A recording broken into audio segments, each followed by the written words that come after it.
अस्सलाम वालेकुम अज़ीज़ दोस्तों और साथियों। मैं ऑल इंडिया मजलिस इत्तेहादुल मुस्लिमीन AIM का एक छोटा सा कार्यकर्ता और MIM का एक छोटा सा सिपाही हूँ, जो कि मैं गाज़ीपुर यूपी से बिलोंग करता हूँ और मैं काफ़ी दिनों से MIM से जुड़ा हूँ और MIM के लिए काम कर रहा हूँ।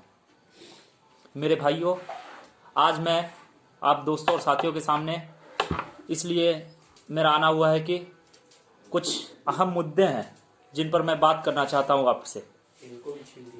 MIM बिहार में 24 सीटों पे चुनाव लड़ी और आप लोगों के सपोर्ट और सहयोग से MIM ने 5 सीटों पर जीत हासिल की। तो मेरे भाइयों, MIM की ये जीत बहुत ही ऐतिहासिक जीत है और MIM ने सारी सीटें सीमांचल में जीती। तो मैं सीमांचल की आवाम का, सीमांचल की गैयूर आवाम का, नौजवानों का, साथियों का, बुजुर्गों का, माँ बहनों का तहे दिल से शुक्रिया अदा करता हूँ। मेरे भाइयों, MIM ने जब से बिहार में चुनाव जीता है तब से पूरे मुल्क भर में ऐसी ऐसी बातें कही जा रही है MIM के बारे में जिसे हम और आप तसव्वुर तक नहीं कर सकते। MIM को B टीम, C टीम और बहुत सी ऐसी नामों से बोला जा रहा है, आप बखूबी जानते हैं। तो मेरे भाइयों, सबसे पहले मेरा सवाल, MIM एक पॉलिटिकल पार्टी है, क्या MIM चुनाव नहीं लड़ सकती? MIM एक रजिस्टर्ड पार्टी है। MIM का पूरा हक है, कॉन्स्टिट्यूशन ने, संविधान ने हक दिया है कि आप पूरे मुल्क में कहीं भी चुनाव लड़ सके। सबसे पहले पॉइंट एक, MIM हर जगह चुनाव लड़ सकती है, वो किसी के कहने और ना कहने से नहीं होगा, ठीक है। नंबर 2, MIM बिहार में चुनाव लड़ी, इससे NDA को, बीजेपी को कैसे फायदा हो गया? MIM बीजेपी की B टीम है, बहुत से लोग ये कह रहे हैं। तो मेरे भाइयों, मैं आप सभी को बता देना चाहता हूं कि MIM बिहार के प्रदेश अध्यक्ष जनाब अख्तरुल इमान साहब ने बिहार के चुनावों से पहले बिहार के कई राजनीतिक दलों से बातें की, जिसमें ये आपके कांग्रेस से, ये आपके राजद से और भी जो सेकुलर पार्टियां उनसे बात किया। और MIM के प्रदेश अध्यक्ष जनाब अख्तरुल इमान साहब ने यहां तक कहा कि हम बिहार में हर दल के साथ जाने के साथ है, सिवाय बीजेपी के, हर सेकुलर दल के साथ जाने के लिए तैयार है।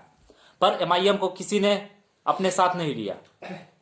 क्यों? क्योंकि MIM एक मुस्लिम क़यादत है। तो फिर जाकर फिर RLSP, फिर सुहेलदेव समाज पार्टी, राजभर जी की पार्टी, बहन मायावती जी की बसपा और कुशवाहा जी के RLSP से गठबंधन हुआ, उसका नाम GDSF हुआ और उस पर MIM ने उस GDSF के बैनर पर चुनाव लड़ा और MIM ने सीमांचल में 5 सीटों पर दर्ज जीत की। तो इससे जो है, इस जीत से कई लोगों ने अलग अलग मायने बताने लगे, कोई B टीम कहने लगा, कोई C टीम कहने लगा। तो ये क्या है मेरे भाई?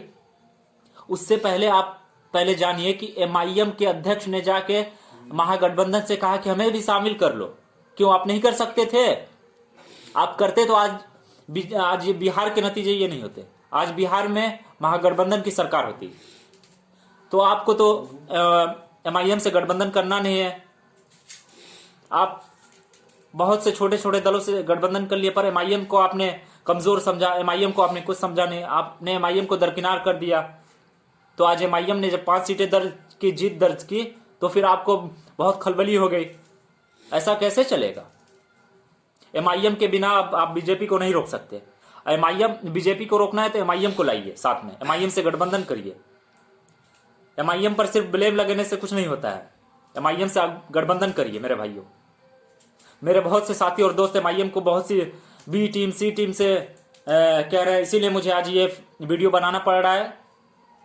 मैं आप लोगों को बता देना चाहता हूं, MIM ने जिन जिन सीटों पे चुनाव लड़ा वहां से ज्यादातर सीटें राजद और कांग्रेस ने जीत दर्ज की है। तो कैसे MIM ने बीजेपी को सपोर्ट कर दिया है? गलती इसमें गलती महागठबंधन की। अगर MIM को महागठबंधन ने अपने गठबंधन में शामिल किया होता तो आज बिहार के रिजल्ट ये नहीं होते, बिहार के नतीजे ये नहीं होते। तो अब अब जो है, बीजेपी को रोकना है तो MIM को शामिल करो। MIM हर जगह चुनाव लड़ेगी, यूपी भी लड़ेगी, बंगाल भी लड़ेगी और पार्टी के आलाकमान ने ये निर्णय लेंगे। बैरिस्टर असदुद्दीन ओवैसी साहब जो हमारे कायद हैं, उन्होंने भी कह दिया कि हम बंगाल यूपी लड़ेंगे। यहाँ भी हम लोग यूपी में बहुत जोरों शोरों से एमआईएम के लिए काम कर रहे हैं, एमआईएम को मजबूत कर रहे हैं और लोगों को एमआईएम के बारे में बता रहे हैं। तो मेरे भाइयों, मैं आप सभी से गुजारिश करूंगा, रिक्वेस्ट करता हूं कि आप लोग एमआईएम को समझे, एमआईएम को मजबूत करें। एमआईएम ही एक ऐसी वाहिद पार्टी है जो आपको आपका हक दिला सकती है। एमआईएम सबकी पार्टी है। कुछ लोगों का जो गुमान है कि ये सिर्फ मुसलमानों की पार्टी है, ये ऐसा कुछ नहीं है। एमआईएम सबकी पार्टी है, एमआईएम सबके लिए आती है। एमआईएम को आप देखिए, बिहार में हो, महाराष्ट्र में, एमआईएम जहां जहां चुनाव लड़ती है, सब हर वर्ग के लोगों को टिकट देती है एमआईएम। बिहार में भी हमारी बहन कुमारी प्रतिभा जी लड़ी, गोरेलाल यादव लड़े, और भी बहुत से नाम हैं जो लड़े, आप बखूबी जानते हैं। तो मेरे भाइयों, मैं बस यही कहने आया हूं कि एमआईएम के बारे में जो आप गलत सोच रखते हैं, उस सोच को बदलिए और एमआईएम का आप साथ दीजिए, एमआईएम को समझिए, क्योंकि एमआईएम एक ऐसी वाहिद पार्टी है जो लोकसभा से लेकर जमीनी स्तर पर और सड़क पर हर मजलूम, गरीब, कमजोर, दबे कुचले, दबित, भ्रमित और जो कुचले वर्ग के लोग हैं, पिछड़े वर्ग के लोग हैं, उनके साथ एमआईएम मजबूती के साथ उनका साथ देती है और उनकी लड़ाई लड़ती है। बैरिस्टर असदुद्दीन ओवैसी साहब पार्लियामेंट में सबके लिए आवाज उठाते हैं, चाहे वो हमारा कोई मसला मसाइल हो। मैं खैर उन सब मुद्दों पर नहीं जाना चाहता हूं, मैं खासकर बिहार के मुद्दों पे आया हूं। आज मैं डिबेट देख रहा था जिसमें ये टीएमसी के प्रवक्ता थे, उन्होंने यहां तक कह दिया कि एमआईएम को वोट देने वाले जो है कि तालिबानी हैं।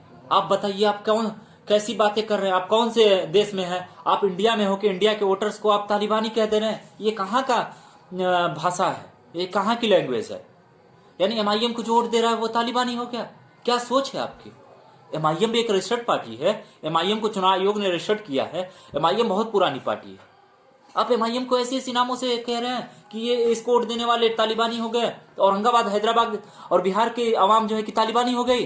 टीएमसी के आज प्रवक्ता ने ये बात कहा। मैं टीवी पर देख रहा था तो मुझे बहुत दुख हुआ कि बताइए कैसी कैसी सोचे लोग रख रहे हैं। आप सबको गठबंधन में शामिल कर रहे हैं, आप सबको ले रहे हैं, आप एमआईएम को नहीं ले रहे हैं। क्यों? आप मुस्लिम क़यादत को नहीं देखना चाहते हैं? यही दिक्कत है। मैं यूपी में भी और बंगाल में भी जो सेकुलर पार्टियां हैं, मैं उनसे गुजारिश करूंगा और मैं चाहूंगा कि अगर वो एमआईएम को अपने साथ नहीं लेंगी तो जो तैयार रहें आगे का रिजल्ट देखने के लिए, क्योंकि एमआईएम के बिना अब बीजेपी को आप रोक नहीं सकते। एमआईएम को आपको अपने साथ लेना होगा। एमआईएम के बिना अब लड़ना किसी की बस की बात नहीं। एमआईएम एक मजबूत आवाज है हर वर्ग के लोगों की। एमआईएम को अब लोग जान रहे हैं, एमआईएम का साथ दे रहे हैं, चाहे वो बिहार हो, बंगाल हो, यूपी हो, झारखंड हो, महाराष्ट्र हो, हैदराबाद हो, तेलंगाना, हर जगह एमआईएम आज हर वर्ग के लोगों की एक मजबूत आवाज बन गई है। सबको इंसाफ दिला रही है, सबके हर मुसीबत में साथ दे रही है।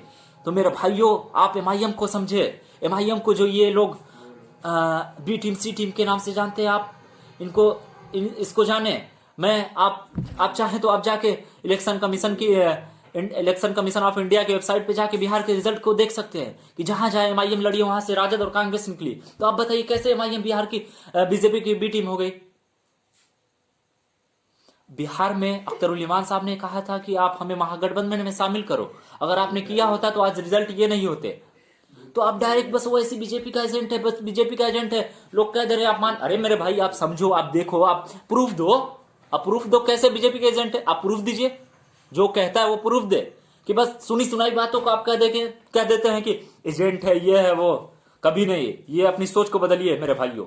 मैं आपसे गुजारिश करता हूं कि अपनी सोच आप बदलिए। एमआईएम के बारे में आप सही सोच रखिए। ये गलत सोच है आपकी, इस सोच को आप बदलिए मेरे भाई। और एमआईएम का पूरा हक है कि वो एक पॉलिटिकल पार्टी है, वो पूरे मुल्क में चुनाव लड़े। वो चुनाव आयोग से रजिस्टर्ड है। सबसे पहली बात, संविधान ने हक दिया है, कॉन्स्टिट्यूशन ने हक दिया है।